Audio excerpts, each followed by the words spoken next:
Welcome back. This is the first section of the Airspace Classification Learning Module. In this session, we'll be touching upon general airspace, regulatory and non-regulatory, the subcategories of airspaces, and airspace hierarchy.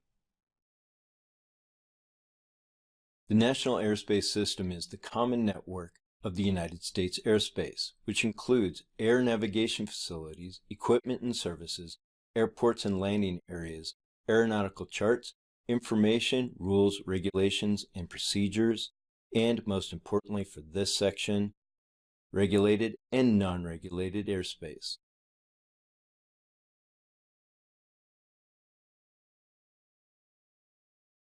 Regulatory airspace has two types, and non-regulatory airspace has three types.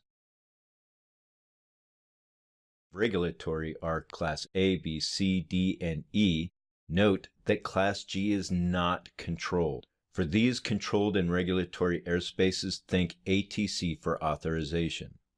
The next type is special use. Again, this is regulatory, prohibited and restricted airspace. And as a final note for regulatory, temporary flight restrictions are regulatory.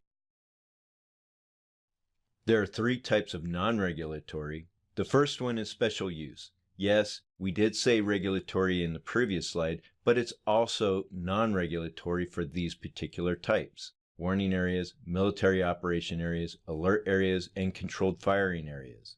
Another type of non-regulatory is uncontrolled, which is Class G, no authorization required.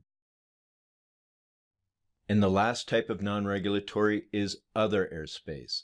This includes military training routes and parachute jump aircraft operations.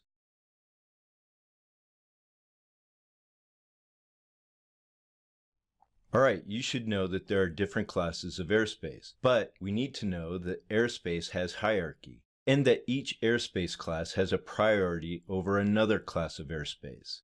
That is to say, Class A has a priority over Class B, Class B has a priority over C, C over D, D over E. You get it.